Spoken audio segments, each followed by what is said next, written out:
Assalamualaikum warahmatullahi wabarakatuh. Perkenalkan, nama saya Katarina, NIM 2003084, kelas B, tugas jaringan komputer. Pertama, saya mau menjelaskan apa itu prosesor, bagaimana peningkatan awal komputer sampai saat ini. Pengertian prosesor adalah sebuah komponen IC yang dapat mengontrol semua proses yang berjalan pada sistem komputer dan dapat digunakan sebagai pusat atau otak dan dapat melakukan perhitungan dan menjalankan tugas. Komputer generasi pertama 1940 sampai 1956. Komputer generasi pertama mengandalkan mainframe language, level bahasa pemrograman paling rendah yang dimengerti komputer. Komputer generasi kedua 1956 sampai 1963. Komputer generasi ini sudah menggunakan bahasa pemrograman tingkat tinggi. Kapasitas memori sudah lumayan besar, tidak membutuhkan terlalu banyak listrik, dan proses operasi sudah cepat. Komputer generasi ketiga 1964 sampai 1971. Komputer pada generasi ini menjadi lebih kecil dan cepat serta murah, memungkinkan juga menjadi tersedia untuk khayal umum. Komputer generasi keempat 1971 sampai sekarang, mikroprosesor menjadi terobosan dalam mendatangkan komputer generasi keempat dengan menyatukan ribuan IC ke dalam satu kiping silikon. Komputer generasi kelima sekarang sampai masa depan. Komputer generasi kelima kali ini adalah komputer yang kita gunakan ditandai dengan munculnya LCI atau Large Scale Integration yang merupakan pemadatan ribuan mikroprosesor ke dalam satu mikroprosesor. Selanjutnya saya menjelaskan apa itu RAM, bagaimana cara kerjanya, dan sebutkan perkembangannya. RAM merupakan singkatan dari Random Access Memory, yakni sebuah perangkat keras yang ada pada komputer, yang mana perangkat keras tersebut dapat dimanfaatkan sebagai tempat penyimpanan data atau lebih sering dikenal dengan istilah memori. Cara kerja RAM: saat RAM dialiri listrik, media ini akan bekerja sebagai penyimpanan sementara pada sistem operasi yang berjalan. Hal ini berarti apabila semakin banyak aplikasi yang bekerja, tentu semakin banyak pula data yang disimpan oleh RAM. Kemudian, apabila aplikasi yang digunakan tersebut dihapus, maka data yang ada pada RAM pun ikut dihapus pula. Untuk itu sangat penting bagi Anda untuk memilih perangkat dengan kapasitas RAM yang besar. Yang pertama, DRAM atau Dynamic Random Access Memory. Yang kedua, FPM DRAM atau Fixed Path Mode DRAM. Yang ketiga, Edo DRAM, Extend Data Output DRAM. Yang keempat, SD DRAM, Synchronous Dynamic RAM. Yang kelima, RDRAM, Rambus RAM. Yang keenam, DDR SDRAM, Double Data Rate Synchronous DRAM. Yang ketujuh, DDR2 SDRAM. Yang kedelapan, DDR3 SDRAM. Yang kesembilan, DDR4 SDRAM. Selanjutnya saya menjelaskan apa itu ROM, bagaimana cara kerjanya, dan sebutkan perkembangannya. ROM atau Read Only Memory sendiri berarti tempat penyimpanan data yang memiliki sifat permanen. Berbeda sedikit dengan RAM. ROM adalah sebuah perangkat komputer dapat menyimpan data dengan permanen. Cara kerja ROM sendiri berbeda dengan RAM. Apabila RAM bekerja dengan sifatnya yang sementara, maka sifat ROM adalah permanen. Meski listrik pada perangkat tersebut mati, data yang ada perangkat tetap disimpan. Jelaskan apa itu hard disk, bagaimana cara kerjanya, kapan digunakan. Hard disk adalah komponen perangkat keras yang menyimpan semua konten digital. Cara kerja hard disk dengan cara menyatukan setiap nilai yang terdapat dalam komponen platter.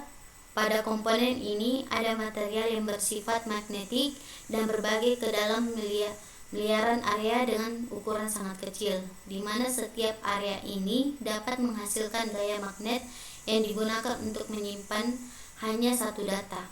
Sementara yang tak memberikan gaya magnet dapat yang tersimpan adalah nol. Kapan RAM, ROM, hard disk berperan di komputer? RAM berperan dalam komputer ketika pengguna menjalankan sistem operasi dan program. ROM berperan dalam komputer untuk menyimpan sistem firmware atau boot dan bootloader. Hard disk berperan dalam komputer untuk menyimpan file atau data.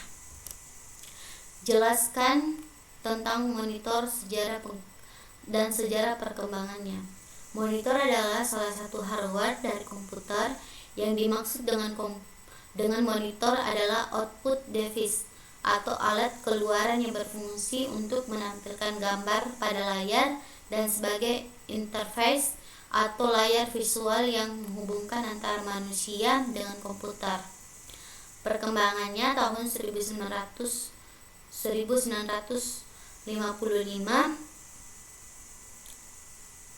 tabung gallbladder berhasil membuat sebuah vakum dalam tabung yang dilengkapi dengan sebuah pompa merkuri. Tahun 859, sinar katoda ditemukan. Julius Blücher, seorang ahli matematika dan fisika dari Jerman, berhasil menemukan dan menggambarkan sinar katoda untuk pertama kalinya. Tahun 1888, penemuan liquid crystal. Friedrich Reinetzer, ahli kimia dari Austria, menemukan fenomena kristal cairan. Ia menemukan eksperimen dengan sebuah bahan yang memiliki dua titik cair. Tahun 1897, tabung Brown. Carl Ferdinand Brown mengembangkan tabung sinar katoda dengan memperkenalkan aplikasi pertama dengan menggunakan osiloskop. Tahun 1930, siaran full elektronik. Manfred von Ardenne, ilmuwan Universitas Knowledge, berhasil membuat siaran televisi full elektronik pertama pada tahun 1931. Ia memperkenalkan penemuannya di ajang International Radio Show di Berlin. Tahun 1963, penemuan liquid crystal. Sean Pinfield, George Gray, ahli kimia dari Universitas Hull, Inggris, menemukan kristal cairan cyanobiphenyl. Kristal ini menjadi dasar untuk pengembangan bahan kristal cairan stabil yang digunakan pada LCD sampai saat ini. Tahun 1969, TN-LCD pertama. James Ferguson mengembangkan teknologi TN, Twisted Dematic, yang mengontrol light transfer dari kristal cairan. Tahun 1981, IBM membuat standar MDA dan CGA dengan standarisasi sinyal grafik monokrom dan warna. IBM membuka jalan untuk pengembangan monitor komputer yang universal. Tahun 1984, standar EGA berakhir. Standar EGA sudah lama menjadi standar minimal pada komputer grafik hardware. Tahun 1988, standar VESA. Akhir tahun 1980-an, NEC bersama dengan 8 produsen graphic card lainnya membentuk Video Electronics Standard Association atau disebut dengan VESA. Sejak saat itu ditetapkan sebuah standar yang seragam untuk software, graphic card, dan monitor. Tahun 2000, layar datar untuk home user. Monitor dengan layar datar tipis ini semakin terjangkau harganya bagi home user. Tahun 2005, layar 3D pertama. Toshiba memperkenalkan layar 3D pertama yang menawarkan efek 3D tanpa menggunakan alat bantu lainnya. Namun, mata harus pada posisi tertentu. Di masa depan, monitor adalah datar dan 3D. Perangkat CRT cepat atau lambat hanya digunakan untuk aplikasi khusus dan kemudian menghilang. Monitor 3D akan menjadi tren berikutnya. Nantinya, kapan kacamata pun tampil 3D sudah dapat dinikmati dari semua sudut pandang mata. Apa yang telah diperkenalkan oleh Toshiba pada tahun 2005 merupakan awal dari perkembangan baru. Sampai saat ini, hampir semua produsen besar telah melakukan penelitian dan membuat prototipenya. Selanjutnya saya akan menjelaskan apa itu VGA, macam-macam VGA. VGA adalah singkatan dari Video Graphic Array atau sebuah tipe standar koneksi yang sangat penting pada perangkat video maupun gambar seperti monitor dan proyektor. Umumnya, VGA berbentuk kabel, port, dan konektor yang digunakan untuk menghubungkan monitor ke kartu video. Umumnya VGA card dibedakan menjadi jenis memorinya. Untuk VGA card berdasarkan daya penyimpanannya. Memori dikenal sebagai VRAM, Rambus, SGRAM, Dynamic RAM, hingga EDORAM. Selain dari jenis yang diklasifikasikan berdasarkan memorinya, VGA juga memiliki jenis berdasarkan fisiknya, yaitu VGA add-on and VGA on-board. Selanjutnya saya akan menjelaskan mengapa di seluruh komputer dimulai dengan huruf C, kemana A dan B. Pada tahun 1960-an, ide untuk memberikan huruf yang berbeda pada setiap piranti penyimpanan dalam komputer sebenarnya berawal dari sistem operasi yang dikembangkan oleh perusahaan teknologi IBM. PO IBM menggunakan sistem operasi CP atau